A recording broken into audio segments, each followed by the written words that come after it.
Hello and welcome to Byju's Exam Prep IAS. Welcome to the big news of the day. The topic for today is the Russia-Japan dispute that dates back to the Second World War. And in this short and crisp analysis, we are going to understand why Russia and Japan never officially declared peace after the Second World War. But before we begin, let me remind you to like the video, to share your comments, and of course, to subscribe to our channel. And since many of you were requesting for the PDF of the big news, from yesterday we have started adding the PDF document in the description box below. So now let us understand the complete background to the Russia-Japan dispute, which has been back in the news over the last few days. See, after the United States dropped atomic bombs over Hiroshima and Nagasaki in August 1945, Japan suffered a crushing defeat in the Second World War. Then in September 1945, the Allied forces led by US accepted the formal surrender of Japan, thus marking the end of the Second World War. But until the US dropped atomic bombs with Japan, Russia had not officially declared war against Japan.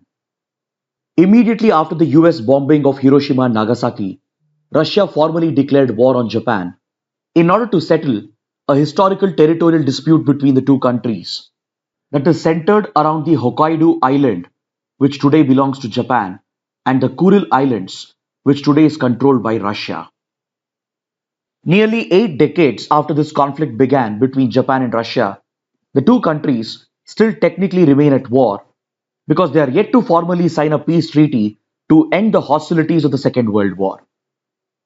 And at the center of this conflict lies a small group of islands that are centered around the Hokkaido Island of Japan and the Kuril Islands, which you can see over here, which today is controlled by Russia. But first, it's very important to understand why this topic is back in news. This dispute between Russia and Japan is back in news because following Russia's invasion of Ukraine, Japan has joined the Western countries in criticizing Russia and in imposing economic sanctions against Russia. So as a result of Japan's actions against the Russian invasion of Ukraine, Russia has retaliated and criticized Japan, along with halting and suspending all its economic programs. And Russia has even decided to put an end to the peace talks that were going on since 8 decades to end the territorial dispute between the two countries. The primary reason why Russia has halted the peace talks is because, as a part of the economic sanctions announced by Japan, Japan has withdrawn or revoked the MFN status, or the most favored nation status, which happens to be one of the key principles of the World Trade Organization.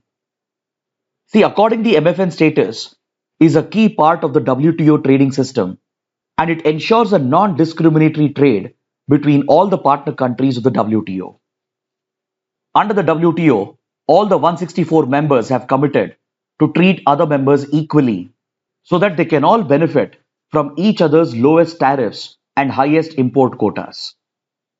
By committing to accord MFN status to each other, the WTO members have guaranteed the same equal treatment as they would provide to their most favored trading partner. But after Japan revoked the MFN status and imposed a set of economic sanctions against Russia, Russia has decided to retaliate by suspending its economic arrangements with Japan, and along with that, it has put an end to the peace talks that were going on between the two countries since the Second World War. So it's very important to understand why Japan and Russia have not declared peace yet. See, Russia, which had aligned with the Allied powers during the World War, declared war against Japan, one of the members of Axis powers, only after the US had bombed Japan with atomic bombs.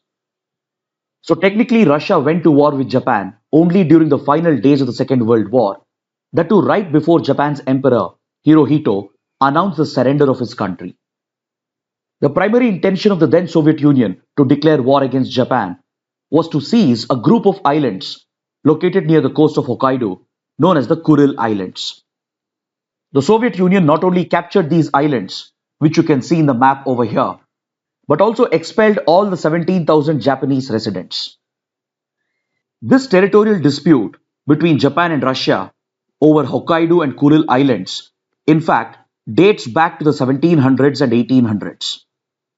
Back in the 1700s, Russia, the then Russian Empire, had claimed sovereignty over the Kuril Islands. Now, please note, the Kuril Islands are strategically very important as they mark a divide between the Sea of Okhotsk and the Pacific Ocean. Then later in 1800s, a treaty was signed between Tsarist Russia and Japan. And according to these treaties, Japan gained control over Hokkaido and Kuril Islands, whereas Russia established full sovereignty over the Sakhalin region. But later in 1905, during the Russo-Japanese War, Japan seized control over the southern half of the Sakhalin Peninsula. So since then, the Soviet Union was looking to strike back at Japan, and this opportunity opened up during the Second World War. At the end of the Second World War, when Japan was about to surrender, Russia declared war against Japan and not only established full control over Sakhalin, but also captured the strategic Kuril Islands, thereby triggering this territorial dispute, which has lasted till this day. Since then, Russia has insisted that all these islands, they fall under its jurisdiction, whereas Japan maintains that these islands are an inherent part of Hokkaido region, which have been illegally occupied by Russia.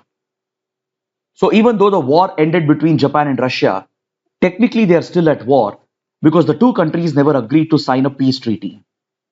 In 1956, they issued a joint declaration declaring the end of the state of war, but however, as they failed to sign the peace treaty, technically the two countries still remain at war, and the dispute over Kuril Islands has continued till date.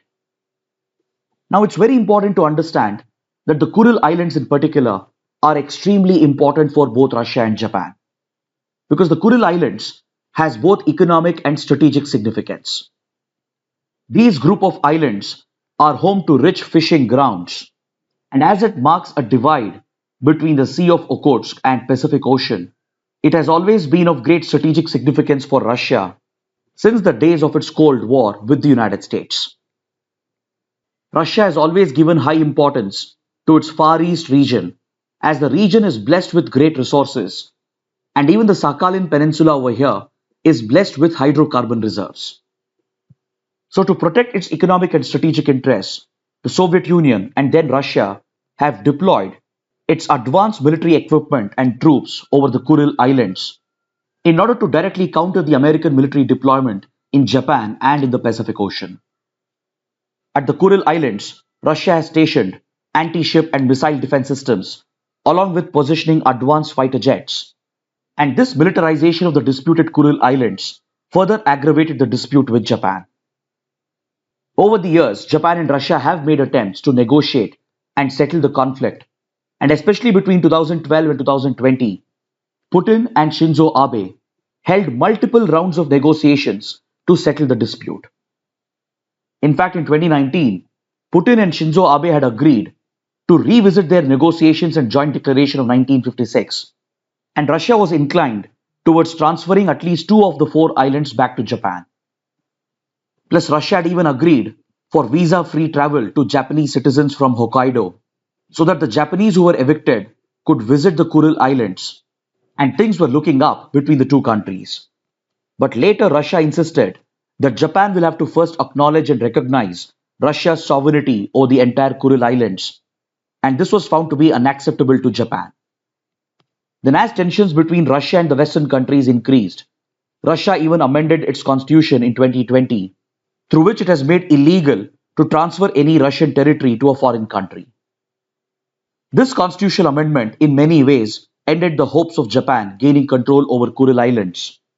And now following Russia's invasion of Ukraine, as Japan imposed economic sanctions against Russia and joined the Western countries in targeting Russia, Russia has retaliated against Japan by calling off the peace talks and negotiations that were going on over the disputed Kuril Islands. So with this, let's bring today's discussion to an end. And if you found this content to be engaging and useful, do let us know by liking the video, by sharing your comments, and do hit the subscribe button. Thanks for watching.